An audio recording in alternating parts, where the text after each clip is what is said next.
Hello and welcome to the Speaking Frankly Football Show. I'm Frank Hughes, the chairman of Skelmersdale United Football Club, and alongside me is my co-host and passionate press officer AJ the Jet. Not that being involved with the football club is a prerequisite for hosting a football podcast, but it certainly helps.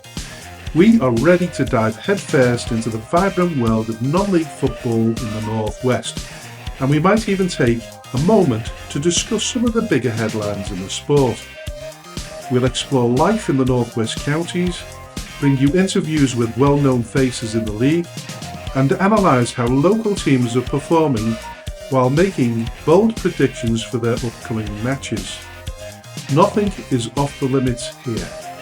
We'll be diving into all kinds of topics, including complicated refereeing decisions and regulations that often leave fans perplexed. We want to hear from you too. This is your show, so don't hesitate to reach out with topics you want us to tackle. Let's get this conversation started and enjoy every single moment. We are speaking frankly.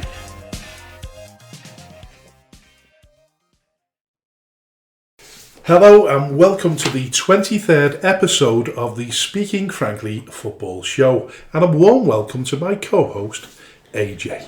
Hello Frank, hello everyone, thank you very much for tuning in to episode number 23. Coming up on today's show, we have a wonderful interview with the manager of the recently promoted Euxton Villa team, Matt Atherton. He'll be joining us for the interview in part 2.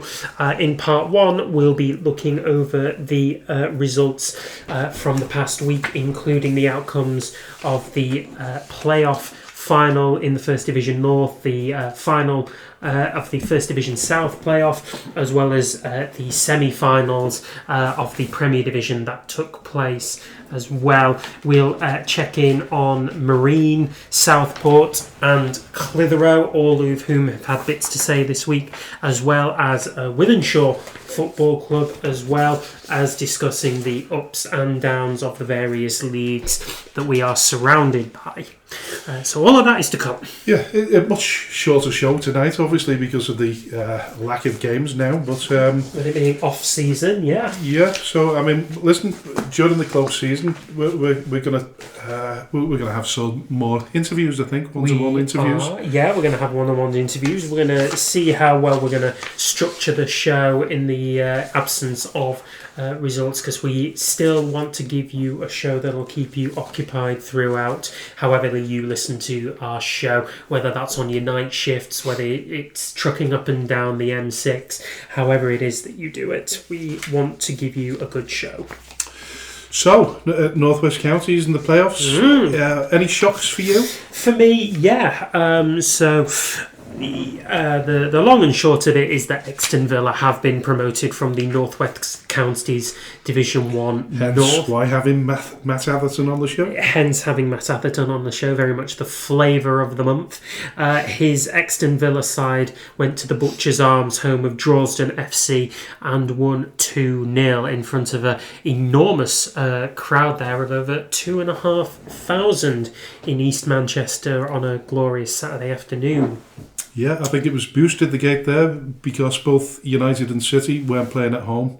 No, they weren't, and although they did, yeah. City had a game at Wembley, down at Wembley, yeah, but that was on the Sunday. So on the Saturday, all the fans seem to have gone to Droylsden instead. Fair enough. Unfortunately, they'll have left largely disappointed as Euxton Villa took the plaudits with the win, and so they'll be playing in the Premier Division next season.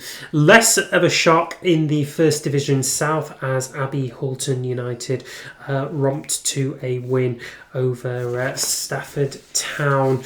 I can't remember what to do it on penalties, didn't they? 3-0 on penalties. Was it in penalties in the end? Yeah. Oh, yes, it was, of course. Pardon me. No romping at all as far as they were concerned. They romped in the semi-finals. It was a 5-0 win, but no, a 2-2 draw in the final there. To both teams back and forthing between the lead. Abbey Hulton took the lead after 8 minutes. Stafford Town equalised through a penalty after half an hour. Just 5 minutes later, Lewis Holden put Abbey Hulton back in front, but then top scorer Patrick Mazurkiewicz scoring in the second half to bring the teams back level again, but Abbey Hulton triumphing 3-0 on penalties, so they'll be playing North West Counties Premier Division football next season. Glad you did that bit, because that was a really, really difficult name there.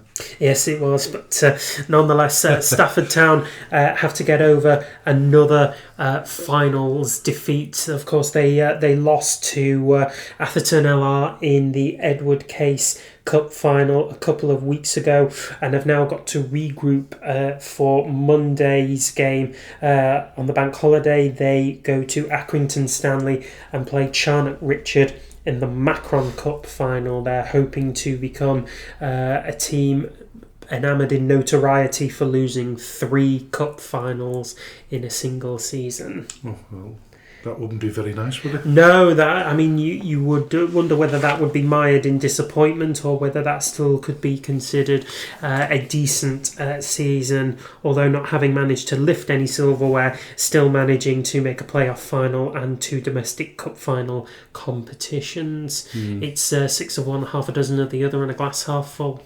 Yeah. So looking at the Premier Division playoff semi-finals, which were held on Saturday, Lower Breck managed to beat West Didsbury and Chorlton 2-1, but it was a very sort of late escape for them, because they were losing 1-0 up until the 80th minute, when Samuel Burns scored the first of his 2 goals. 4 minutes later, he's won the game for them in front of a crowd of 802. Yeah, so West Didsbury and Chorlton took the lead after just after half an hour through Billy Matthews, and that will have delighted the away fans, who I'm sure will have travelled in their numbers from South Manchester to Merseyside to watch that semi-final. They always take a big crowd with them to West Didsbury. But Lower Breck have been known for pushing games right until the very end to get their result, and unfortunately it's proved the same. Unfortunately for West Didsbury and Chorlton, that is. As you say, Sam Burns has managed to score 2 goals in 4 minutes to completely turn the tie around and book them a date with destiny, where they will meet Padiham, who went to Ramsbottom United and won the game 2-1. That was more of a surprise than it should have been for me, really, because Padiham have done the double over Ramsbottom this season and took the lead on the stroke of half-time through Dan Wilkins. Joel Brownhills doubled the lead after 66 minutes in front of just over 1,100 at the Harry Williams Riverside Stadium. Luke Barlow's managed to get a goal back, but in the 92nd minute, which meant it was too little, too late for Ramsbottom there. From what I've heard from the observers of the game, Ramsbottom were playing a lot of Route 1 football, if you like, long ball to the big man up front, but Padiham have shorn that one up from the back and played some really good direct football on the front foot to score their 2 goals. So Padiham will travel from East Lancashire over to Merseyside to the Anfield Sports Community Centre to play Lower Breck in the final on Saturday, May the 3rd, for a place in the Northern Premier League West next season. So listen, I feel really sorry for Steve Wilkes for the most part of the early season. They were doing extremely well. I think 1 or 2 cup runs got in the way. But listen, I've messaged Steve and wished him all the best for next season. He's gutted, of course, but like he says, we go again. Yeah, and he's gonna have to. He's a man with a lot of experience at this level. He'll know just how heartbreaking it is to lose at this stage of the season. It does obviously mean their season finishes in a little disappointment, but at the same time he can be extremely proud of how his squad have performed this season. I think it's reasonable to say that they surpassed any and all expectations, finishing third in the league, garnering some 96 points and making a really good show in the semi-finals. They'll be hoping to go one better next season and either finish top of the league or get all the way through the playoffs and complete that little adventure. But for now, he's going to regroup, more than likely speak to Harry and see how they're best going to go forward. Well, looking at the form table, Lower Breck and Padiham were in decent form. Yeah, they absolutely towards were. The run-up. They really were, yeah. So Padiham's form largely went unnoticed until about February time when results kind of started to go their way en masse, whereas Lower Breck and Bury were simply unstoppable through the latter end of their games. So this will be a really interesting and probably very tight encounter between the two form teams still to decide. Do we know what the record is between them during the season? Lower Breck and... I don't know. I would have thought that... let me see. Let me just double check my paperwork. Well, the trouble with the website is at the moment you can't get an awful lot of detail off it. No. I was looking for the discipline table. Yeah. Because I was led to believe that we topped it in terms of discipline. Oh. You finish at the bottom, but if you know what I mean, we're at the top. We accrued the least amount of yellow and red cards. Yeah, but apparently it must go on red cards, I don't know, but we're second from bottom, so Atherton LR pipped us to the post number. Honestly, they won. They did the quadruple then: 3 domestic trophies, promotion, and the discipline ranks as well. Fair enough to them.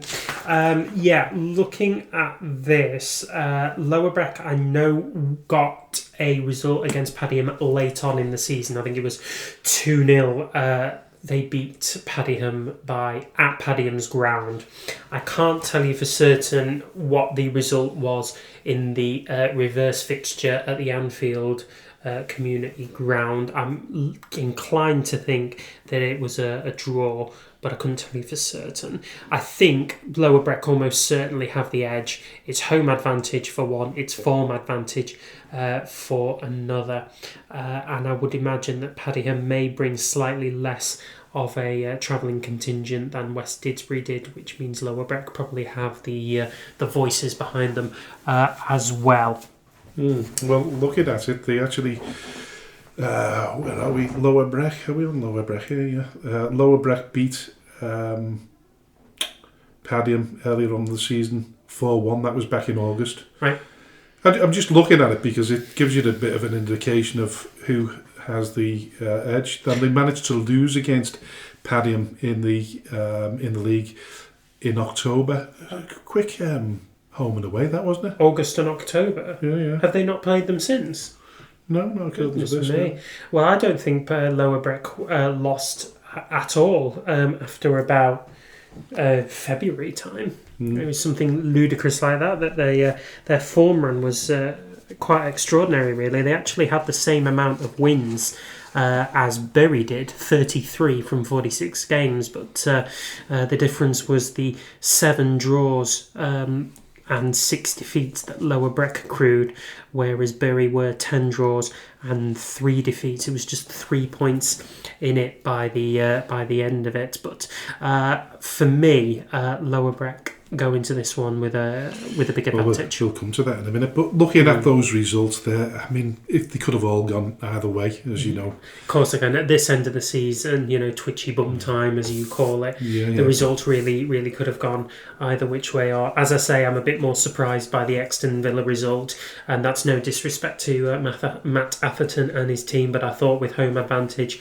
and Droylsden having been almost assured of a playoff place for 3/4 of the season, because they were doing so well, I truly didn't believe that was going to go Euxton's way, but I'm really glad that it did. Moving on to the fixtures, Lower Breck versus Padiham at the Anfield Sports Community Centre. Obviously the Premier Division playoff final. Looks interesting.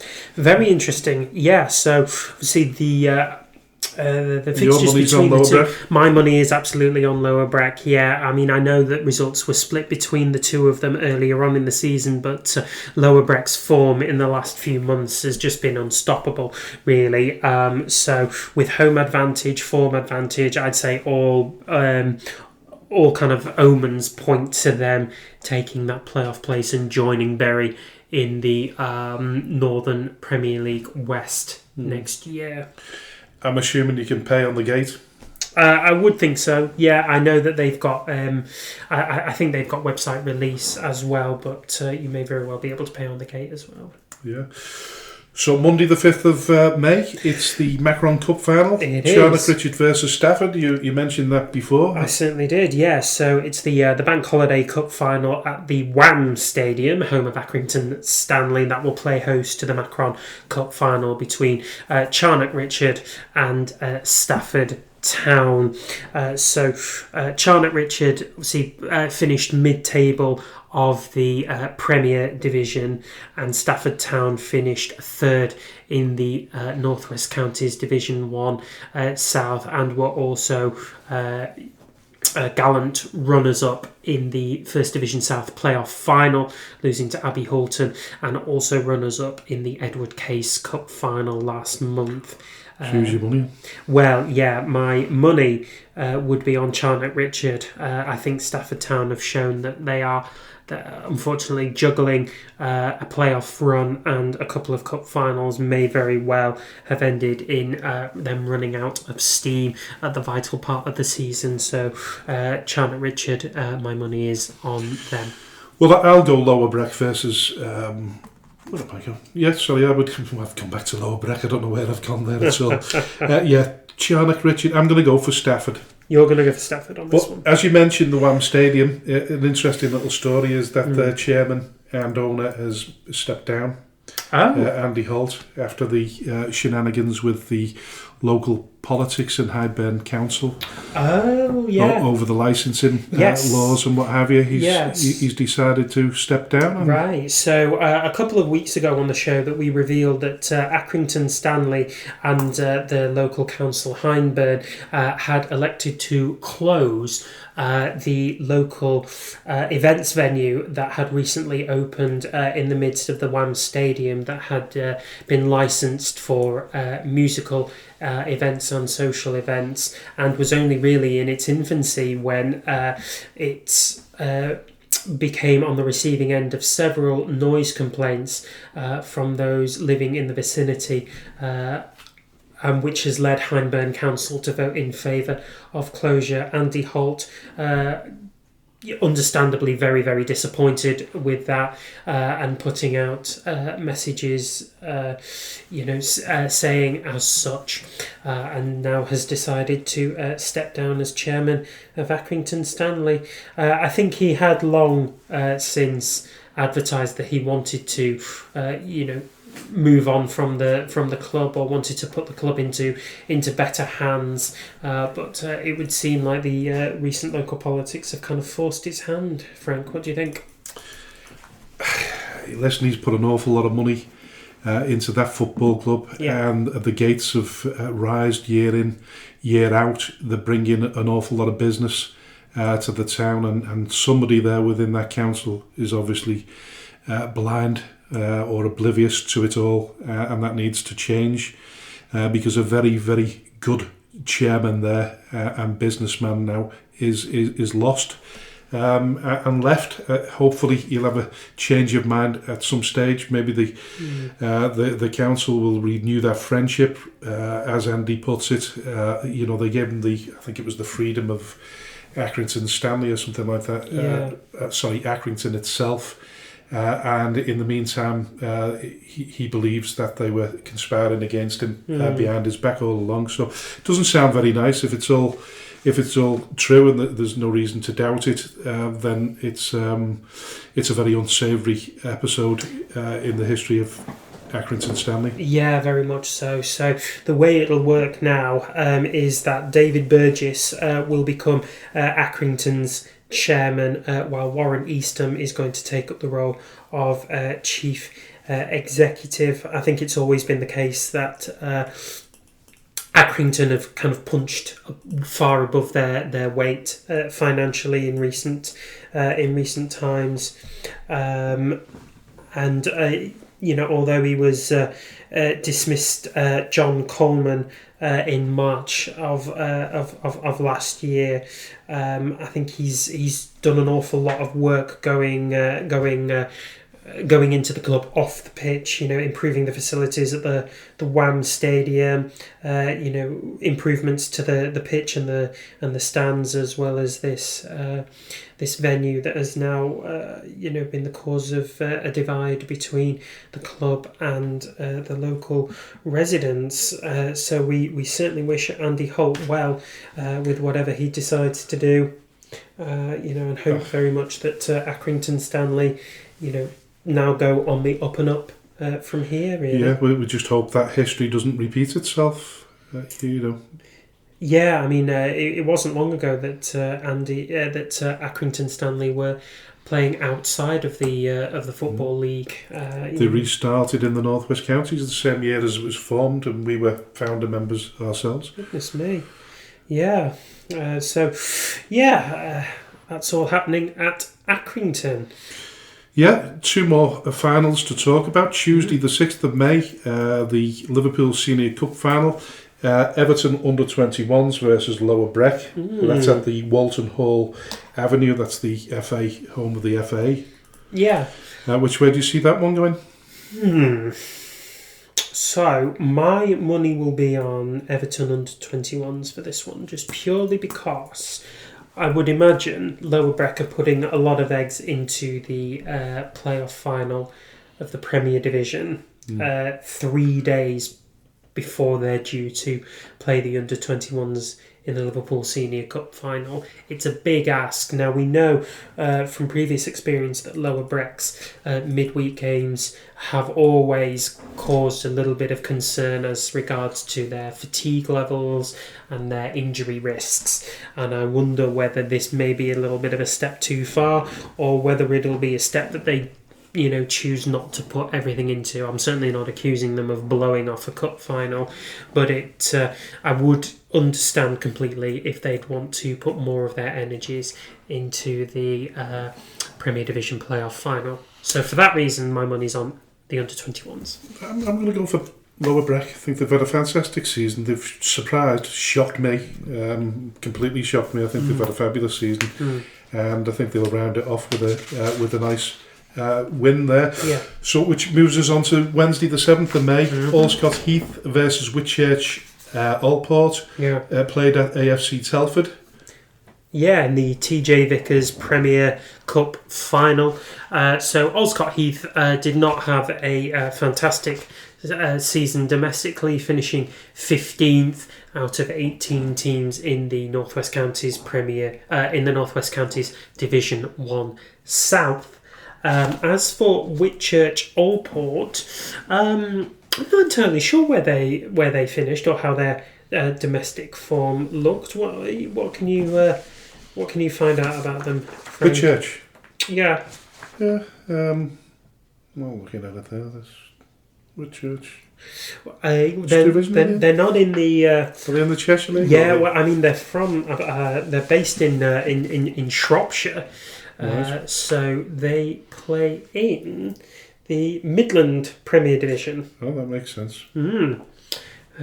So they finished 10th. Listen, we don't know a great deal about Afraid not. either team, do we? We should have done our homework before this, to be fair, but I'm going to go for Allscott. I'm going to go Whitchurch. All right, okay.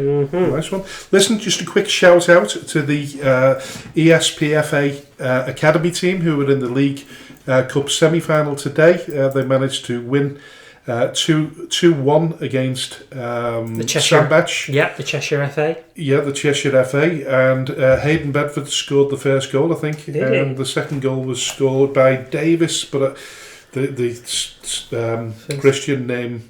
it's gone. Completely gone. But listen, congratulations to them and best of luck in the final whenever that is. And I'm assuming it'll be over the next couple of weeks. Yeah, we'll let you know as soon as we know about it. But particular props to Hayden Bedford, a real starlet within that ESPFA team. He's made a few appearances for the Skem United first team towards the latter end of the season. Clearly, somebody with a big future ahead of him at this level. Yeah, most definitely. Brilliant. So that rounds off the results and the fixtures.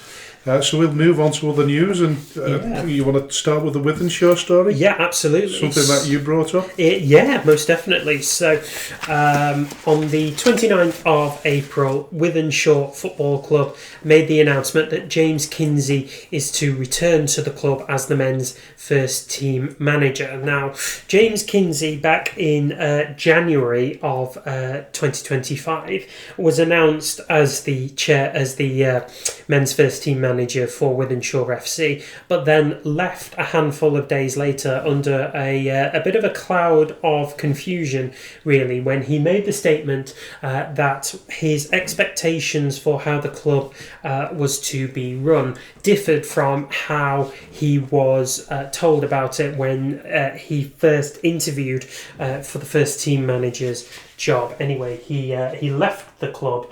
And they have since been relegated from the Northern Premier League West.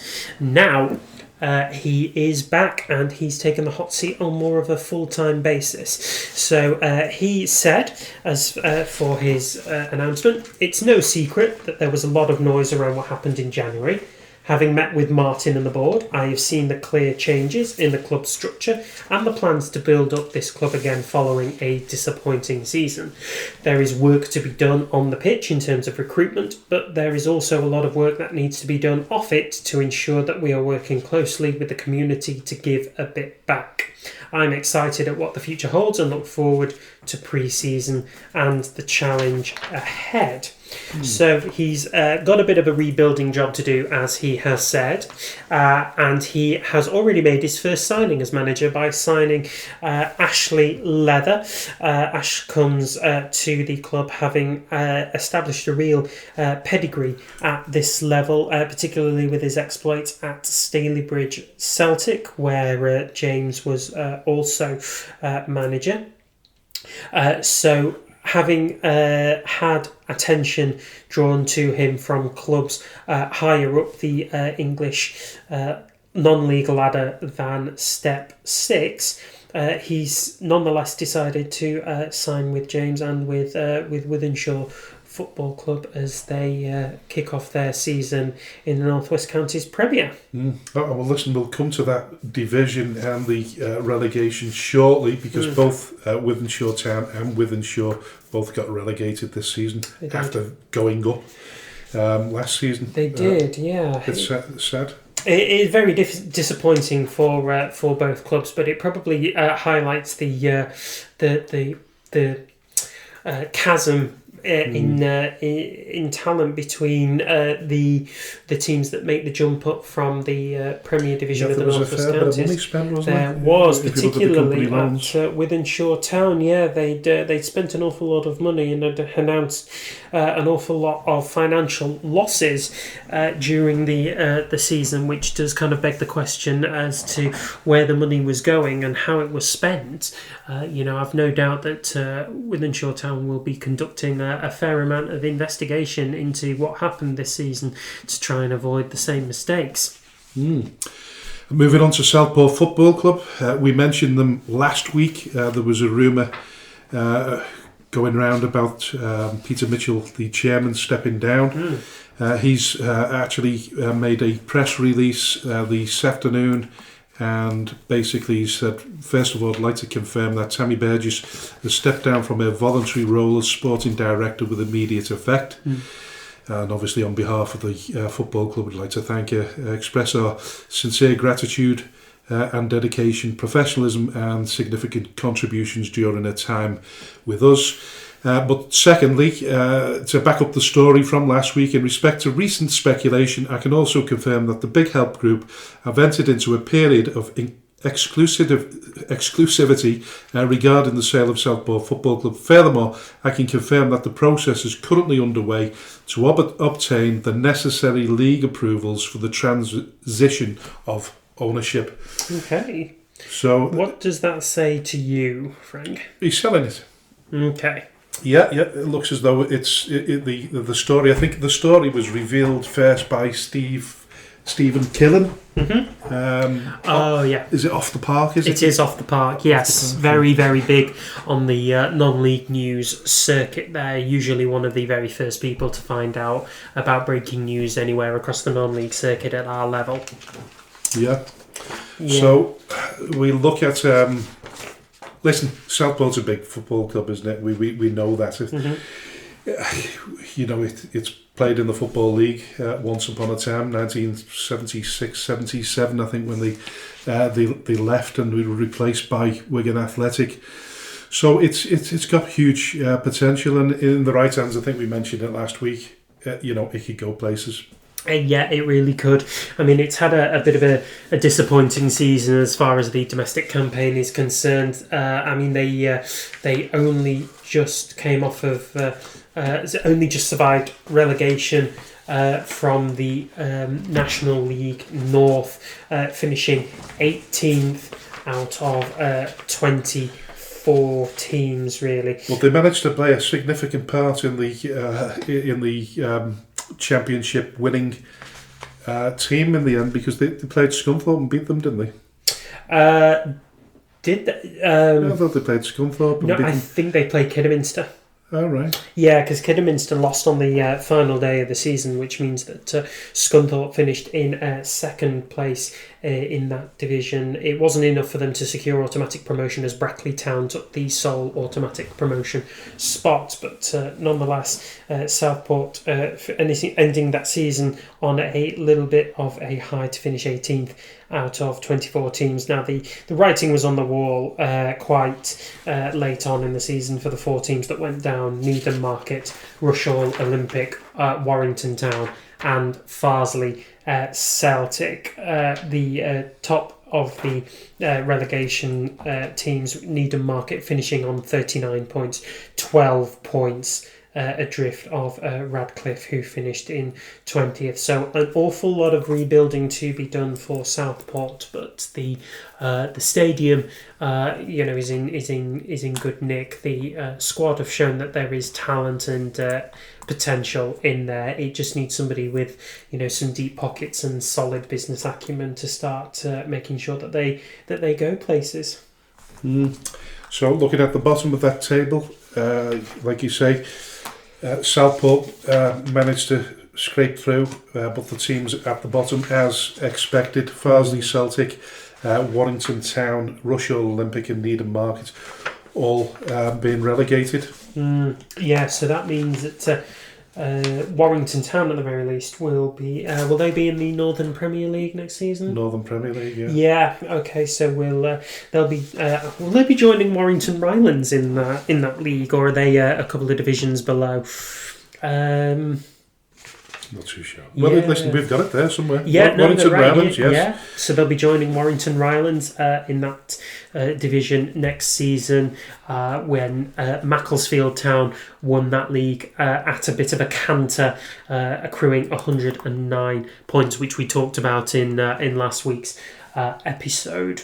The playoffs are still to be played out between Worksop, Stockton, Guiseley and Ashton, I think it is. Yeah. So there's a bit more time today. I'd have looked at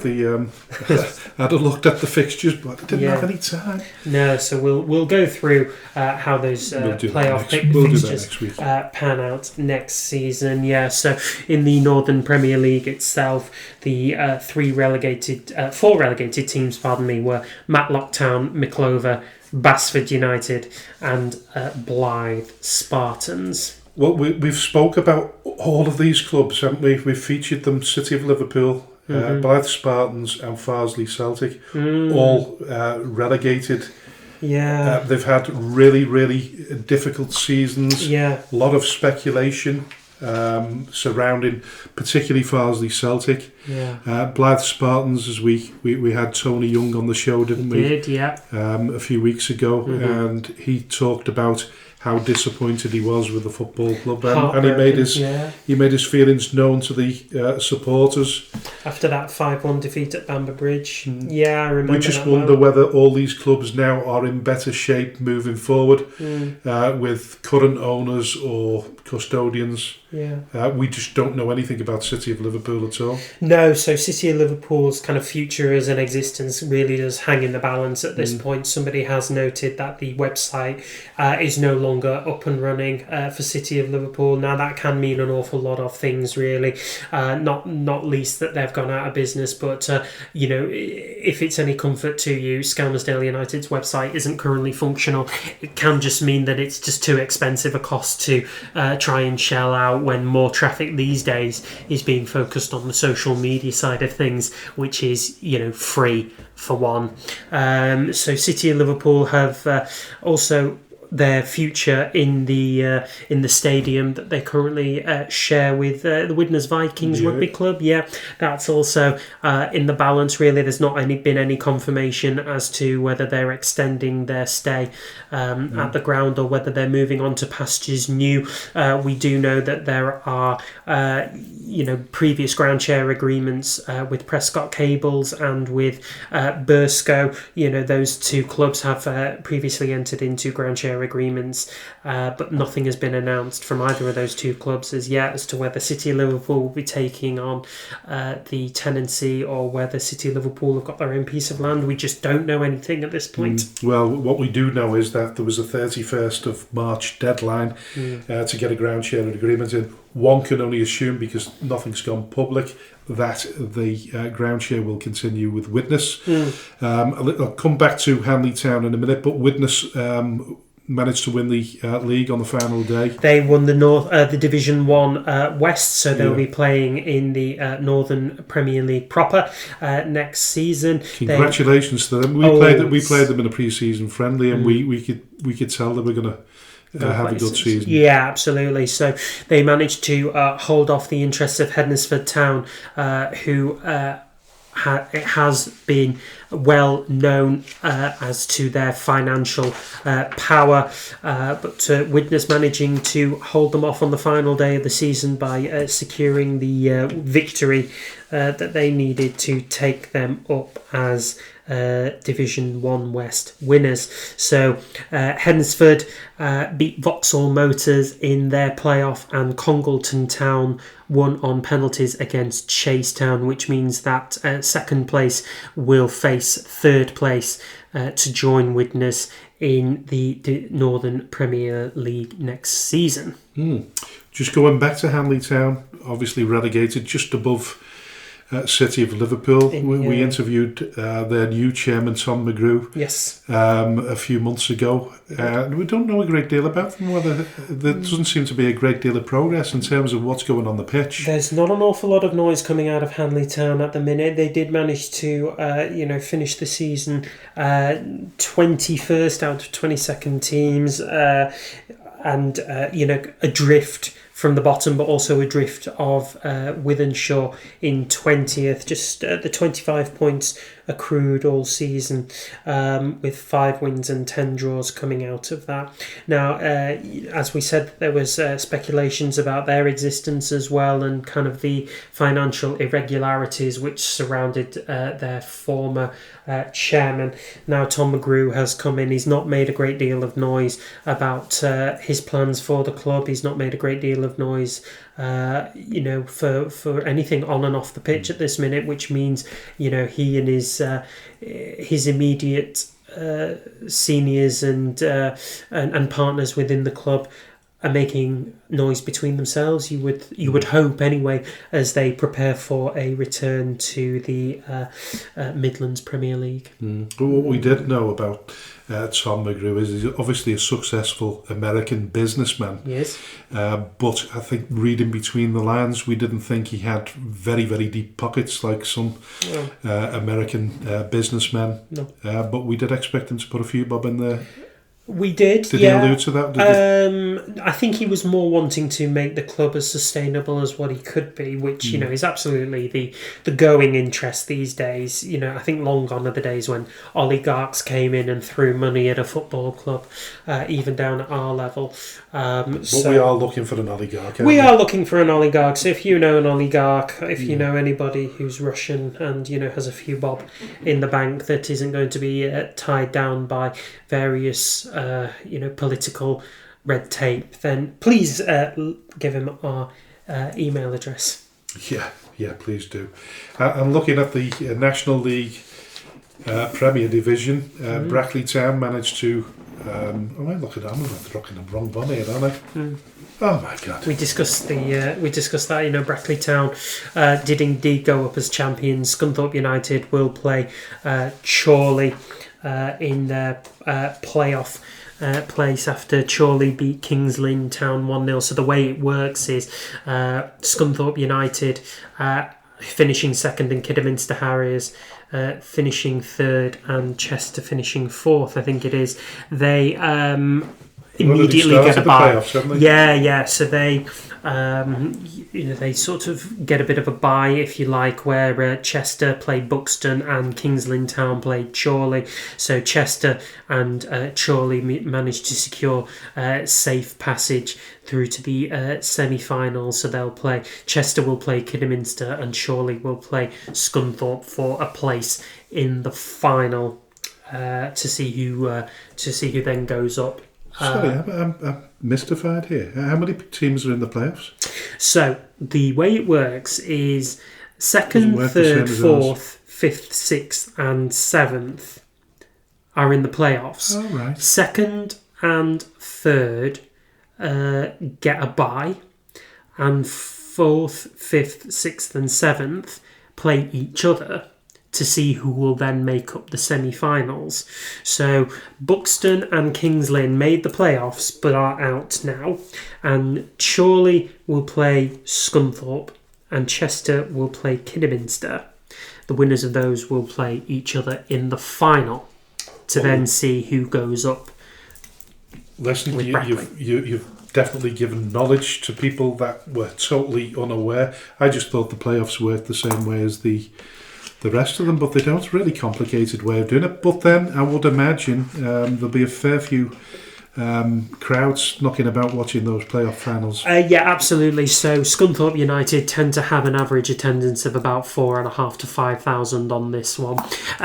From what I've already seen, they have opened up a previously closed off section of the Attis Arena for the game against Chorley, which has been very much in demand. I think tickets have now passed the 7,000 sales mark.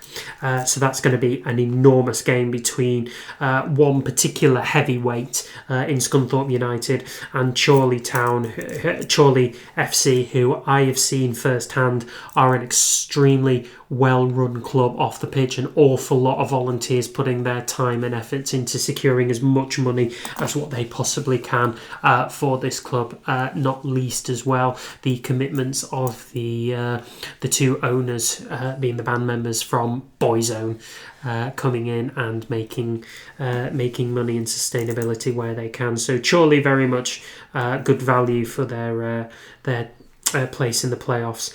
It's certainly been an interesting season from their perspective. Hugely, yeah. And everybody likes a good story. Everyone loves a bit of an underdog story, and I think Chorley will certainly mark themselves down as the underdogs in the face of previous Football League, representatives in Scunthorpe, Kidderminster, and Chester. And I did want to go on to the National League Premier Division. I picked up the wrong piece of paper, but Barnet managed to win the title. York City now in the playoffs. I spoke to Richard Rodey on Saturday. He was en route to his old club, York City. He's affectionately known up that neck of the woods as the Angel of the North, not just because he's a Geordie, but also due to the fact that he's a goal-scoring legend. I'm assuming he was invited up as a special guest, and they managed to oversee a 2-0 win over Solihull Moors.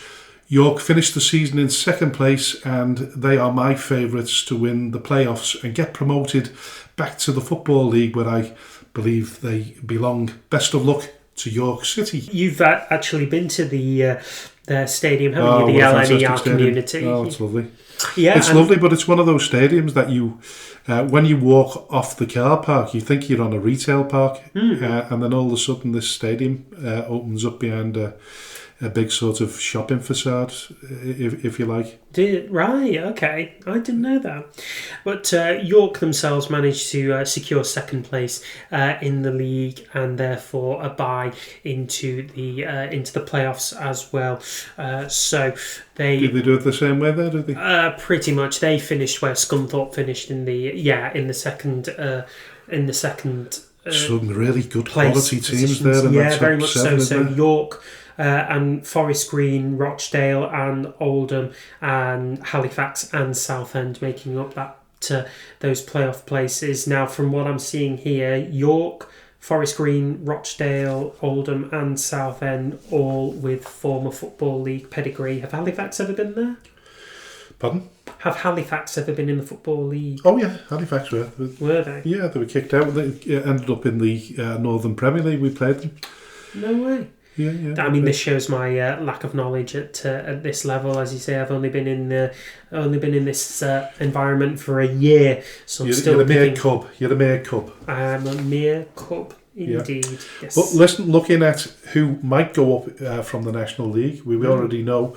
We already know one team, but we know two teams that are coming down into the National League. Yeah, Carlisle United and Morecambe were confirmed to be relegated from the Football League. Carlisle United, I suppose it's particularly sad when you think of the magic that Jimmy Glass produced. For those of you who don't know, Jimmy Glass was a goalkeeper who in 1990 scored at the other end of the pitch to keep Carlisle in the Football League back in 1990. And so therein they stayed all the way up until this season when they were relegated out of the Football League.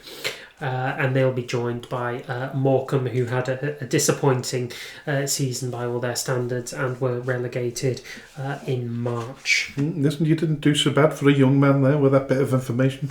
Do you know what? That's one of those pieces of information that is written down in footballing folklore. It certainly is. Yeah, it is. I think a lot of people my age and kind of older know that one. One of those top questions in a quiz as well. Oh, that's a wonderful piece of pub quiz knowledge. Yeah. Listen, Carlisle have been up and down over the years. My old friend Charlie, he's a big supporter of Carlisle, so he'll be absolutely gutted on that one. But Morecambe, brand new stadium, relatively brand new stadium. Yeah. You'd have thought there'd have been a bit of investment there, but why isn't it? I mean, Tyson Fury, as far as I'm aware, Tyson Fury uses the gym there, doesn't he? Have you seen that? I didn't know that, to be honest, but it makes sense. You know, he is a Morecambe resident. Do you think he'd spend a few bob on the team? You'd have to ask him, really. Has he got big enough pockets? Oh, without a single shadow of a doubt. How much do you think he's worth? Oh, God. A couple of 100 million, I should think. Do you reckon? Yeah. Crazy. The amount of money he's earned from the fights, yeah, absolutely. It looks as though he's coming back out of retirement as well. Well, yeah, I mean, he's made some noises about going into a third fight with Alexander Usyk. Nothing concrete there, it's just smoke and mirrors at the minute. But at the same time, Joshua's started training again. Anthony Joshua has started I don't think training he stops, to be fair. No, he absolutely doesn't. But again, you kind of wonder where his boxing ambitions would take him right now. But if we're going to open up a boxing podcast, then we'll let you all know. Well, listen, I can't leave the boxing just now because I watched the Ben Eubank fight on Saturday night. What a fight! Did you see any of it? I didn't. No, it was an absolute slugfest for 12 rounds. Yeah. The last 2 rounds, Eubank come to life and absolutely battered Ben. Yeah. It was close. Yeah. It was very close, but he managed to win by a margin of four rounds, which Ben, no, Eubank, yes. which a lot of people didn't agree with. No, I think people thought it was a lot closer. A lot of consensus is that if Eubank was going to win that one, it was by a lot closer margin than that. I'd heard that four rounds was quite generous. Yeah, well, he had to lose all that weight. Well, we'll say he had to lose weight, didn't he, before? He did, he hadn't made weight, and he was fined quite a substantial amount of money. Something like 300,000. Yeah, something quite ridiculous. But his head was twice the size when he went out of the ring. Eubanks, in terms of he'd been pummeled that much, he ended up in hospital for the next 2 days. He certainly did. Yeah. Just shows you how difficult that sport is. But look, we've slightly gone off track there. We have gone off. You wanted to mention Clitheroe, didn't you? I did, yeah. So Clitheroe's season, although it hasn't led to promotion or relegation, I think it would be fair to say, if you're a Clitheroe fan, that it has been one of relative positivity there. So back in December, Carl Garner, the CEO of Clitheroe Football Club, went on record as saying that his club's current financial situation was unsustainable, and they would have to make some serious amendments to how they were using their money if they were going to survive as a football club. What he then did was bring in Sean McConville on a player role basis to try and stave off the threat of relegation. So when Sean came into the club, Clitheroe were 18th in the league and very much staring down the barrel of relegation. It's an amazing feat, isn't it, for Sean McConville, his first job in management? Yeah, it was his first job in management. He did kind of perform. It wasn't a capacity of player coach, but largely he was on the sidelines and influenced proceedings from there. And it was quite a stunning turnaround as Clitheroe went unbeaten in 9 of their last 11 league games and finished 10th in the standings, so a jump of 8 places from where McConville first took over them at the start of the year. What's also interesting to note is that they could have finished as high as 7th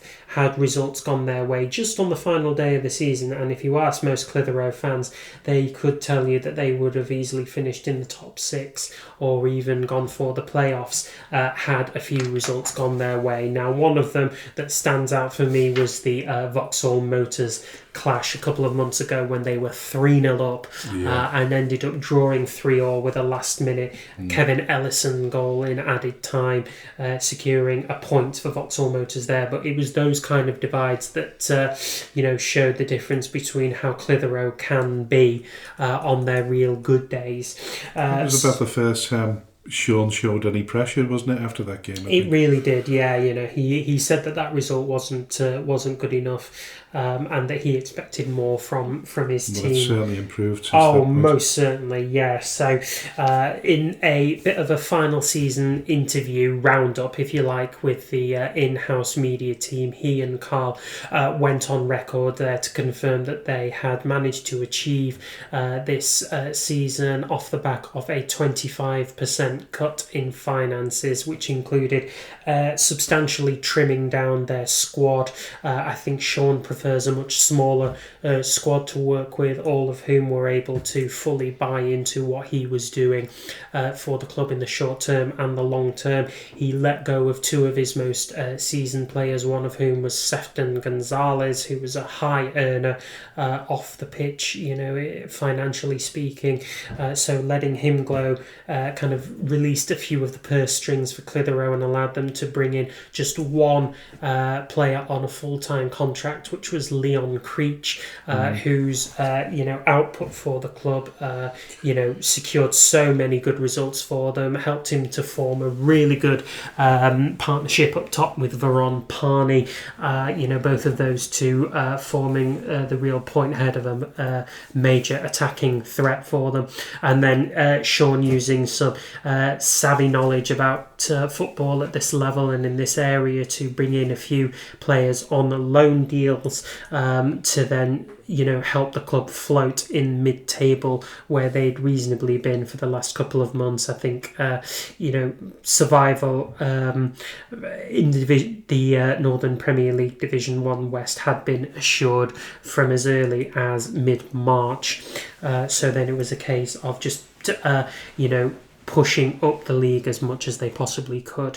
But a huge congratulations to Sean and Carl. We've got a soft spot, haven't we, for Sean being the next Scam player? Yeah, we hope to get him on the show sooner rather than later. Yeah, most definitely. That wraps up the first part of the Speaking Frankly football show. After the commercial break, we'll be speaking to Euxton Villa manager Matt Atherton. Please don't go anywhere.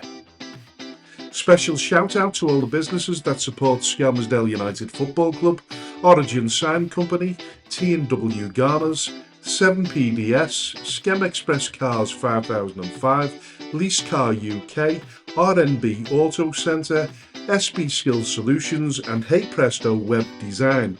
Thank you to everyone who donates to the club, supports our race nights, raffles and the lottery bonus ball scheme. And, of course, the last man standing. A special thanks to those who organise these fundraising events, especially the incredible Lee Davis and Lucas Berquist. To all who stand by us both on and off the field, we are truly grateful. If you wish to sponsor the show, please contact me at chairman.skemutdfc@gmail.com or call me on 07766 054 548. All proceeds will go to Skelmersdale United Football Club. Thank you for your unwavering support. Welcome to the second part of the Speaking Frankly football show, and a warm welcome to Matt Atherton, who's the Euxton Villa manager. Hello, Matt. Hi, thank you for having me. Yeah, listen, it's great to have you on the show. Listen, we're going to talk about the magnificent win at the weekend a little bit later in the show, but just to give us an idea of what Matt Atherton's all about and where you started. In terms of my football journey, I started with Euxton Villa, which is something I'm very proud of, to be back with Euxton Villa now. I'm just maybe a few years older. But no, I was there as a junior all the way through to 16 and made my debut for the first team at 16 before jetting off and having a good decade and a bit playing non-league football at various clubs, Connors Quay, Ramsbottom, Bamber Bridge. But I was probably most remembered from the time at Runcorn Linnets, where I was there for probably the best part of 8-9 seasons, and I think I'm still the record appearance holder there. So that's that. And then I came back to Euxton as I turned 30. Came back and was asked to be player manager to hopefully push on through the pyramid a little bit as the club wanted to kind of kick into the semi-professional game. And fortunately, we've had some success, a couple of promotions, and here I am now, just retired. So just officially a manager now, but 36 and ready to tackle the North West Counties Prem. Is that likely to change next season? Do you think you'll get a bit itchy feet? I've said I'll join in with the lads in the pre-season a little bit, but I think I've recognised my legs in my dosage are starting to go. So I'm always going to be around, and I'm probably better telling the lads how good I was rather than showing them, because some of them won't believe me. So you never know, but you never say never. But I think there's better players around now. Listen, this is an absolutely great story, because how old were you actually when you started at Euxton Villa as a junior? Right at the youngest age, I think probably 5-6 years old. It's my local side. I live 5-10 minutes away, so I was very fortunate to go there. It's a fantastic setup. It has been for decades for junior football, but it never really had a big presence at the men's level. But I always kept in touch. The manager of the first team at the time, as I came through and got into the teenage years, the manager is now the chairman, and he was manager of the club for over 20 years and is doing a fantastic job as chairman as well. So we always kept in touch throughout my kind of non-league travels, and when the opportunity came up and it suited my personal life as well, being a teacher and very busy home life as well. So after I was very fortunate to win the league with Runcorn, we won the North West Counties Prem, and when I did that, I just turned 30, and it just seemed like the perfect opportunity to come back. Excellent. Listen, not a lot of people know this, but you once dual registered with Skem, but you never played. Yes, I think I'm not even sure I was asked about that, to be honest. I think at the time I was playing for Runcorn, and you know what it's like when you get to that transfer window. I think Skem, it's probably a good decade ago this, and Skem were a really kind of force around the local area in non-league. And I think the transfer window had gone, so one or two of us were asked to dual reg, just in case they had any injuries during their running. But no, never actually pulled on the shirt. So I played Skem many times, but never played for them. No. And listen, you were also assistant manager for England schoolboys under 18s, which you started 3 years ago. Yeah, that's something I'm really proud of. I've been very fortunate to coach the England schoolboys now for 3 years under two different managers, and it really came through the kind of district county setup, which is very historical, traditional kind of path route through schoolboy football. But I was involved with the Manchester District Association and then Greater Manchester Association, and then eventually was asked to do the England stuff. So yeah, we played the Centenary Shield over the last 3 years, and we've had some good, bad and ugly seasons, but we won it in our first year, which was a fantastic experience, and just being able to work with some very talented young footballers and travel a little bit of the country and Great Britain with them as well is an absolute privilege. And what's it looking like, the setup for the future, the under 18s? For England schoolboys, Yeah. So I mean, the England schoolboy system, without getting too detailed, is something that was it was the biggest way of kind of moving through the into the professional game. If you went back decades before the academisation of the professional game, obviously academies have really professionalised junior football. So England schoolboys now is only representative of players who are still in education. So you're not going to get players who are at Man City, Man United, those type of teams, but what you'll get is some of the best young players from non-league teams, and then also some players who are either on trial at clubs or are playing at Cat 3 clubs. So they come from all over the country. Tend to find players who come from areas where there's maybe not as many academy teams, so maybe not have been spotted. And the aim is always to do well in the Centenary Shield against the other home nations, and the aspiration for the lads is to try and get them back into the professional game. So every season we seem to have a few players who come through that path through. An example from a few years ago was Sam Tickle, who's the Wigan goalkeeper, England under 21s now as well. So there's always a few success stories along the way. Nice one. Yeah, absolutely. Just to move the conversation over to your time at Euxton Villa, it's been a bit of a rise up the ladder for them, to say the least. Yeah, in your first 2 seasons in the Northwest Counties, you lost in the playoff semi-finals to Chatterton, and then to Ashton in the next season. That must have been particularly heartbreaking.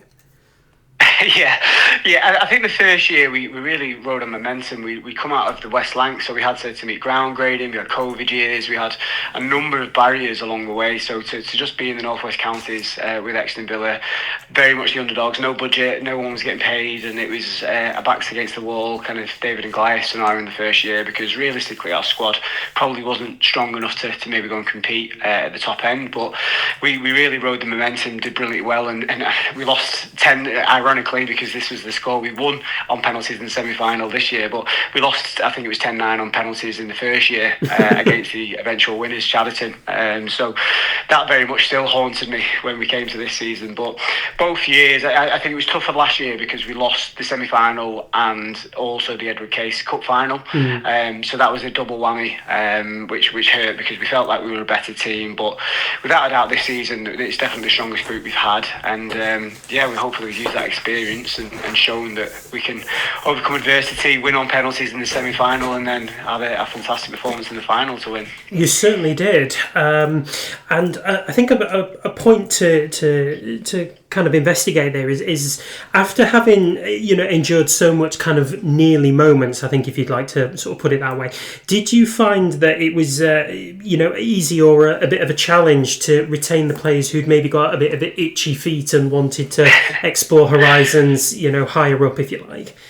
Yeah, I mean, it's probably the biggest challenge in non-league football, isn't it? Is how do you keep players happy without necessarily having the financial reward on the end of it? And that's certainly the case for Euxton Villa. I think some people see the way the club's gone about itself and the success we've had in the last few years and assume that there's money behind it all, and there's not. Our budget will be absolutely probably in the bottom 2-3 clubs in the league, but we've been very fortunate to keep a group together because we've had a lot.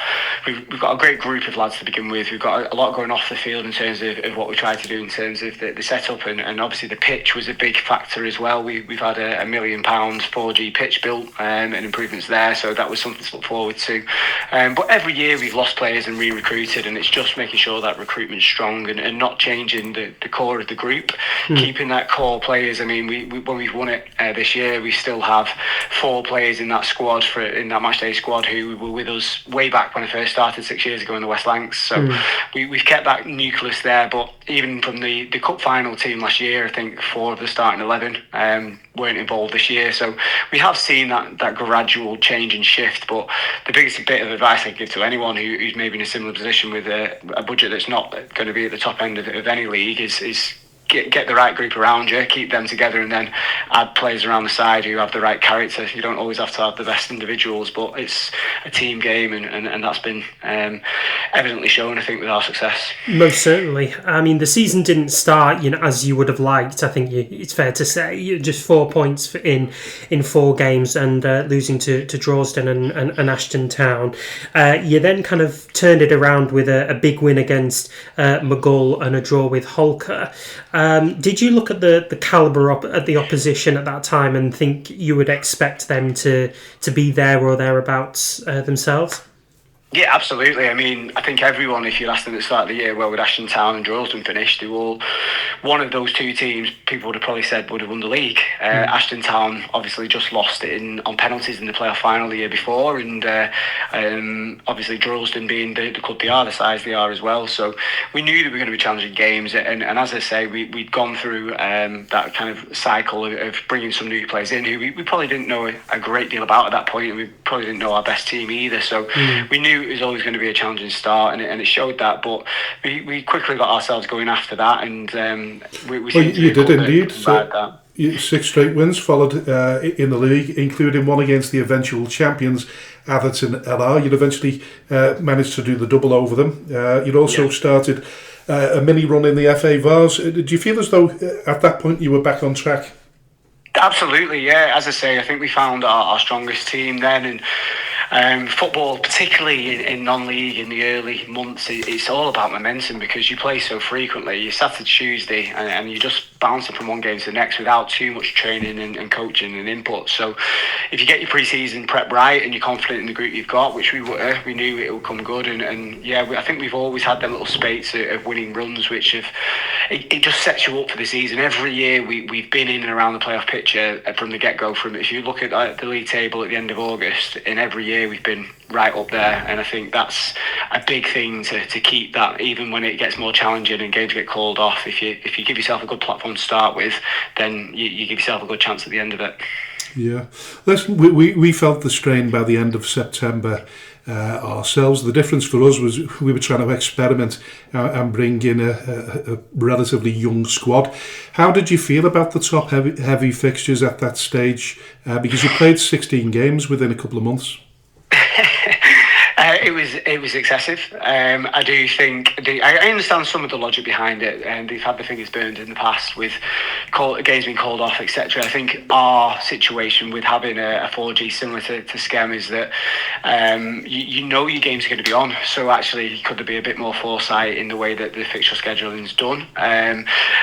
We were fortunate. We worked on it as well, but we had a really good cup run, a few good cup runs, which meant we didn't have gaps in game weeks. So we had that momentum all the way through the year. But teams who don't have those good cup runs, who maybe get knocked out in the early rounds, they find that they have 2-3 weeks without a game with the way the fixture is scheduled. So that's a challenge as well, which can be good or bad depending on how you use those 2 or 3 weeks. But we certainly are a team that prefer to keep playing and keep that momentum going. Like you've alluded to there was a glut of cup games in October and November, but in between that you've slipped up against Main Road and Steeton in the league, games that I would imagine you'd normally expect to win. Yeah, absolutely. I think we early in the season as well. I think we did have a little bit of one or two players with injury issues, knocks, niggles, and by no means trying to use that as an excuse. But I think we realised maybe at that time our squad depth was good, but we were maybe missing those one or two outstanding individuals when others were not available. So I think that probably put the end to any sort of title charge to us at that time of the year. I think we realised it was going to be a playoff push again, which is fine. I think realistically we knew that would be the case due to financially the situation we're in. We're not competing with those top teams, but if we can sustain that 70-80% momentum as much as possible, then that's where we're looking at. So yeah, I think we realised who was going to dig in at that point and be with us maybe to the end of the season, and one or two maybe who fell by the wayside a little bit later on. And from Boxing Day to the middle of February, you did kind of go through a bit of a rough patch with 3 league defeats and a win and a draw. You'd slipped out of the playoff position at this point. Are you and the players feeling the effects of what was quite clearly an arduous season at this point? I think a big factor, because there's a lot of context to every club season, and a big factor to us around that time was that two of our, arguably at that point, our best players in terms of form, 2 players we brought in during the summer, both actually went travelling together. So this was something that they came and saw me after training. They were like, I just need to have a quick word with you. And I thought, a club's come in for him, or a manager spoke to him, or something like that. And then one of them came and was like, yeah, I'm going travelling. I was like, oh, right, okay. Enjoy it. And he's like, yeah, I'm going in 2 weeks.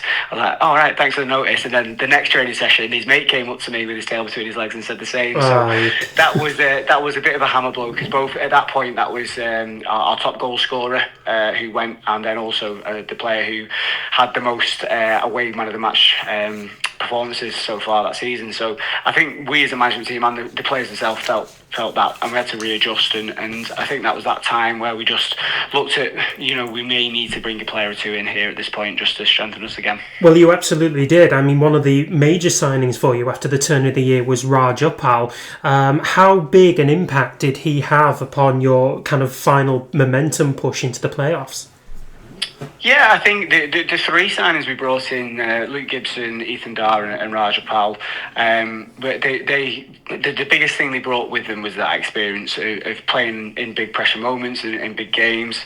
Raj and Ethan particularly were 2 players that had been with us on the journey anyway, so we knew we kept in touch. They'd had opportunities to move up the pyramid, and we knew if things weren't working out for them that they'd love to come back, and it just worked perfectly for us. And Raj at the top end of the pitch, he's a big presence. He's a player who that he's going to trouble defenders, whether he scores them or brings others into the game. When you get him fit, he's very, very good at that league, and I think he scored 18 goals for us the season before, so we knew exactly what we were getting. And same with Ethan and Luke, both very experienced players. Ethan, who again have been with us, and Luke, who I think may have been a scrim player at one point, but I know he's been around the county's Prem for the best part of a decade, so we knew they would show us up at the back. So those additions just boosted the whole group, I think, and you saw that in our running. Yeah, certainly did. As we alluded to before, you also managed to do the double over Atherton LR away from home. That starts a decent run of 6 wins, 2 draws and just 1 defeat. You really came good at the right time. Yeah, I think the LR game was that turning point for us. It was a pivotal moment. I think that was Raj and Ethan's debuts as well, funny enough. But LR have done fantastically well. A team that a lot of people can look up to in terms of the way they've done things. And we always had good games. Last season we had some belting games where we just fell the other side of the results. So yeah, it was really nice to go there and get that win, because that just proves to the group, there's absolutely nothing that we can't do this season if you can go there and win, because they were in such good form in both the league and cup, and we went there and deservedly won. So you're right, it set us up, and we had 1 or 2 hiccups along the way where we maybe dropped a few points here and there, and probably should have finished a little bit higher, but I think those slip-ups almost just gave us a reality check at times when we needed it, to just make sure we got back on track. Yeah, most certainly. I think it's fair to say that for the most part of the season, the playoff positions, or certainly the first two or even three, were kind of, you knew, you kind of had a good idea of as to who was going to get those, but it was largely a close run thing between yourselves and Darwin, and I know AFC Blackpool kind of put up a bit of a fight for you as well. Once you'd secured that playoff spot, what was the feeling like amongst the group? Were you kind of galvanised? Did you feel like you could win it? I mean, it's probably twofold, really. You're right, there was a good running. I mean, Darwin's form in the back end of the season was outstanding. And it was only really in the last 3 or 4 games where we were very confident that we were going to make the playoffs. But we spoke about how we wanted to firstly give lads opportunities. So we did give players the chance to try and earn the shirt, which maybe slightly impacted on performances and results, a few draws here and there. But then after that, when we kind of said, right, now we're getting down to business, this is what we believe is going to be the strongest 11 to go and win it, and the subs being a huge part of that as well. I think then you saw us really hit our stride, and as soon as we got that winning run going in the back end of the season, that took our momentum into the playoffs, because Nelson and Droylsden came into it not in the same form, and I think you saw that in the games we played. I think in both games we were probably the better team. Yeah, you certainly were, and I think probably nobody epitomised that more than the two players who actually scored for you throughout those two playoffs games. Rajapal, who we mentioned, and Alex Cahoon, like truly the big names for the big occasions, because between the pair of them, they were your only two goal scorers in your last 4 games. Did they have kind of the experience of big game management, do you feel? Well, I need to credit somebody here, because Raj was not the goal scorer in the final. He got the goal and he got it put on the system, but actually it was our top goal scorer for the season, Dan Singleton, who actually got the goal. Oh, was so it? Raj is stealing people's limelight here. But no, absolutely. I mean, you look at your big players. Alex is our captain.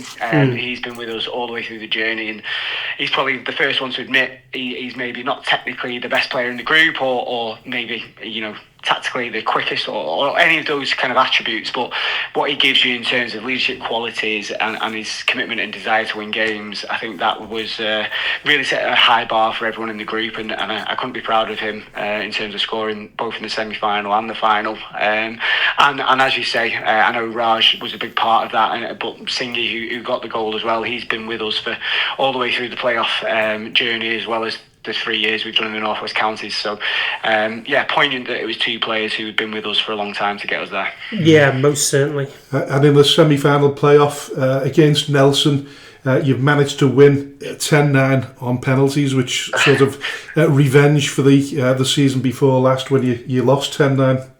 Yeah. I mean, when our keeper stepped up to take it, I thought it's going to happen again here, because our keeper 2 years ago hit the crossbar, and that's when we eventually got knocked out. And when he stepped up, I thought, my eyes were flashing before my life was flashing before my eyes. But no, the lads, the penalties they took were outstanding, and they all showed a lot of courage to keep going, and absolute credit to them, because we've been in those situations. Our penalty record probably isn't the best, but it certainly was good enough on that day. But you've had to do it the hard way. You played Nelson away from home, then you've gone to Droylsden in front of a passionate crowd of 2,500. Was the win as easy as it looks? You've got 2 goals in the first half. Was it an easy win, or was it a nervous win? No, absolutely not. Well, it wasn't an easy win, but it wasn't a nervous win either. I think we spoke a lot about using the away game as an opportunity really to put the pressure on them, because they're going to have big crowds expecting them to win games, and certainly in the Droylsden game it was a very partisan crowd. But I said to the lads that half of the people there may have not been to a Droylsden game before. They don't know what to expect, and they're there for a good day out. They're there with their friends, probably having a drink or two, and the best thing you can do is get an early goal and try and disrupt that good feeling, because sometimes that goes on the pitch and the players struggle to manage that, because ultimately these are lads who are playing kind of step 6 football, so maybe they're not ready for those big occasions, I don't know. But certainly on the day we did exactly that. The game plan worked to a T. We managed to manage the first half very well, get 2 goals early doors, and then second half just make sure that we did everything we could to see it out. And I don't think our keeper was overly tested. There wasn't any contentious moments. The game went the way we wanted it to, and yeah, very relieved to hear that final whistle. Yeah. Listen, Tommy Lawson once said to me that winning the league is great, but winning the playoffs is a much better feeling. Do you agree? Do you agree? Yeah, I think I as a manager, I'm not sure how I feel about that one because I've won it as a player, I've won the league as a player, now I've won the playoffs as a manager, and I think as a manager, the difference being is that it's you're thinking about everything all the time, and especially in the build up to the game, you overthink things, you think about tweaking things, changing things, and that was the beauty, I think, of being in playoff games in previous years where we'd not won. We'd learned not to overcomplicate things, keep things simple, keep the pressure off the players as much as possible, and that experience really helped. But yeah, without a doubt, I mean, from a player's perspective, probably to win a playoff final was unbelievable. I know the celebrations both straight after the game and leading into the Sunday morning showed the lads were delighted with the win, and now we can sit back and look at it. It is something that it stands very high in my mantelpiece in my footballing career so far, and we're really looking forward to next year now. Yeah, listen, I was gonna ask you when the party started, and are you still nursing hangovers, or will there be a few more before the next couple of weeks are out? Yeah, we are going to have a celebration. We've got, every year we try and get down to the races, so we've got our end of season awards and a races coming up next weekend, which we're all very much looking forward to. I know the lads have got their kind of players kitty to spend on a few drinks here and there, so that'll be our last big blowout. But the one thing I've already started is planning for next year now, because with the playoff final being 2 weeks after the season ended, obviously other teams have had those 2 weeks to start sorting everything they need to do. So also in my head, and I'm in the conversations I'm having, is looking ahead and thinking, how do we best tackle the league above. Yeah, listen, we're hoping to have Mark McDonnell on the show during the break. At the tail end of February, when we played you, I spoke to Mark. He explained the progress of the club behind the scenes, and I have to agree, it's a magnificent setup. But you've been there for quite a while. What's it like in comparison to when you first started? Oh, I mean, it's the club itself. Everything is different now. I think there's still some people who hear the name Euxton Villa and know of it as a junior team and don't even realise there's a men's team now that will next year be playing in the FA Cup.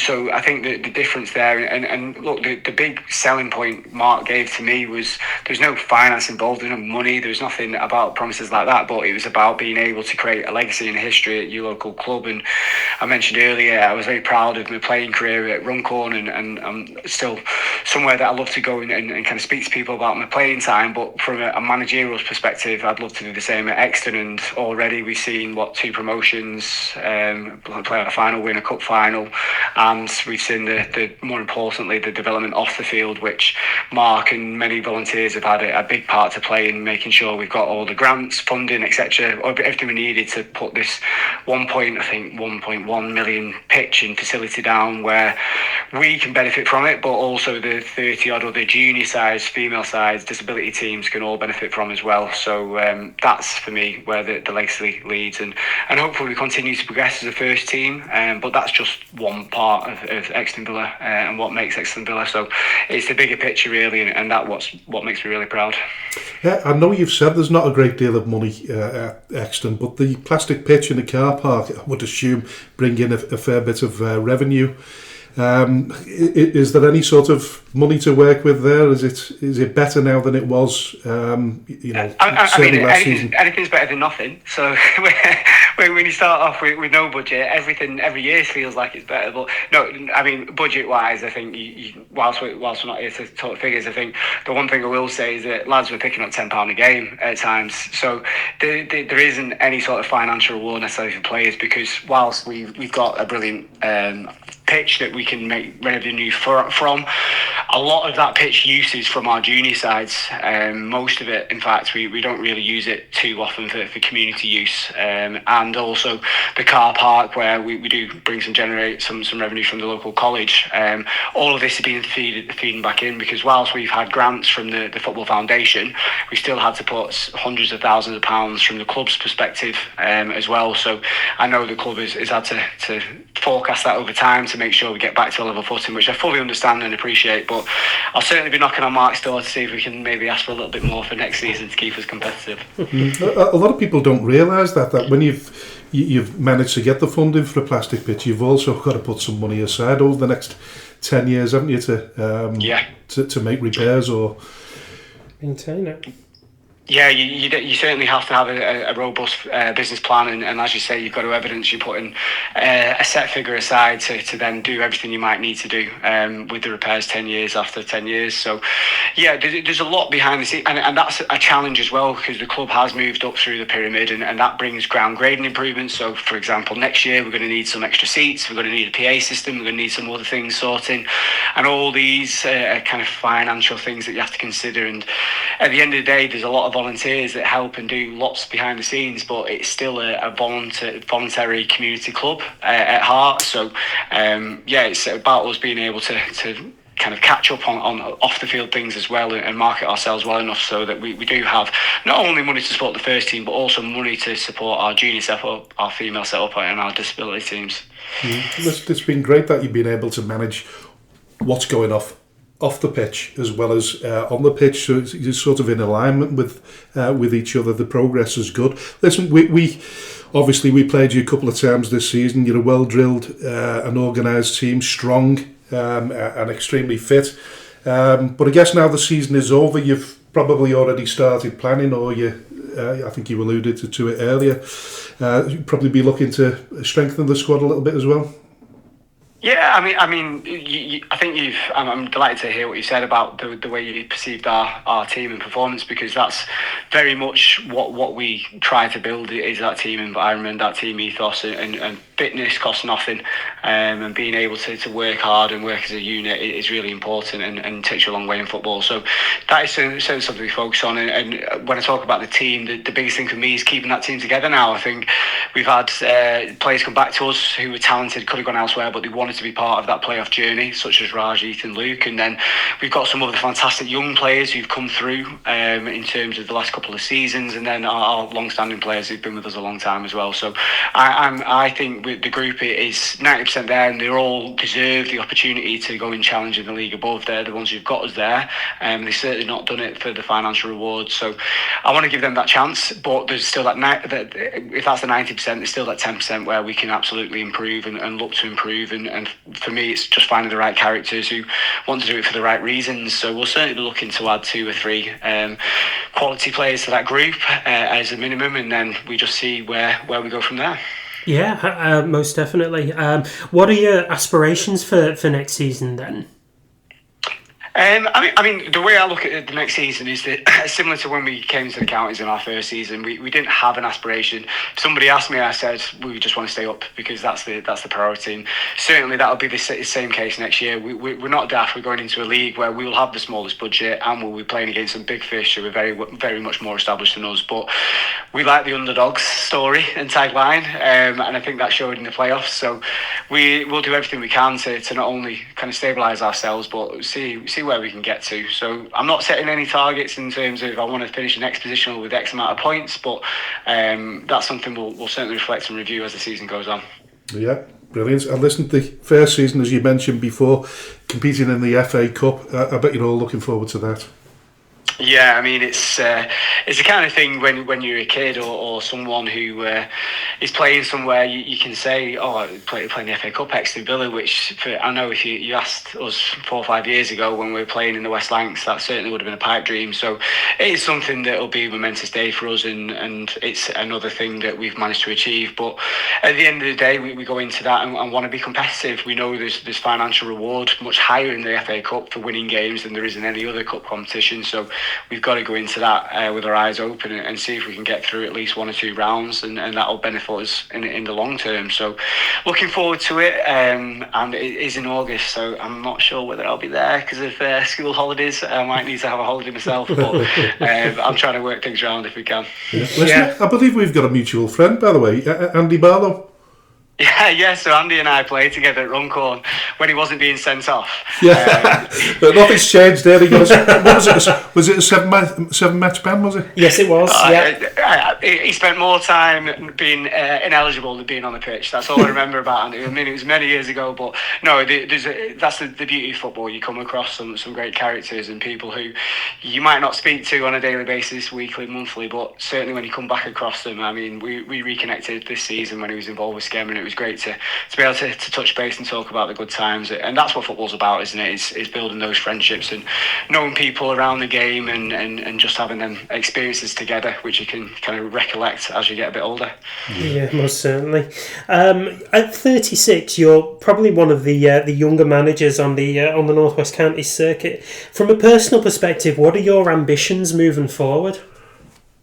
My ambitions haven't changed. It is to try and progress the Euxton Villa Football Club as far as possible. I think I'm fortunate in that I work as a teacher. I'm a deputy head teacher in Bolton, and that takes up a lot of my time. I've got two beautiful girls, and I'm very lucky to have a family behind who are very supportive.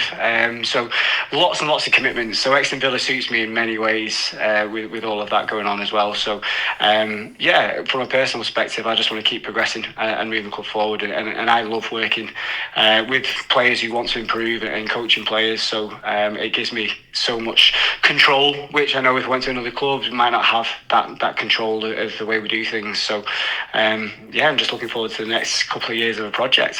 Yeah, I think Dan Dawson, the manager of Market Drayton Town, I think he's a little bit younger. I think he's about 32, isn't he? Yes, 32. 32. Yeah, I think he's got a sort of similar feeling towards his football club as well. He's no ambition beyond. I'm not saying no ambition, but he's quite happy to be settled where he is. Yeah, I think as a manager, you look at the project first and think about whether or not it suits your ambitions. And absolutely, I am ambitious, but I'm ambitious for the club. If things are change, or in my personal life, or with the football team, then things might change in the future. But right now, and throughout the kind of 6 years I've been doing this, it's been a passion project that myself and Mark have worked very closely on with the help of many others. So I don't see that changing in the near future. But football's a funny game sometimes. You never know what might happen in the future. But certainly want to see where we can get to. Yeah, absolutely. And then that must mean that you and Mark have an awful lot of conversations about your ideas for where the football club goes in the future. Has he kind of earmarked what he wants from the club in the kind of the near and the far future?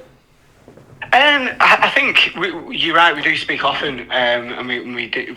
I think the biggest picture we always had was to get into the North West Counties and to progress the club.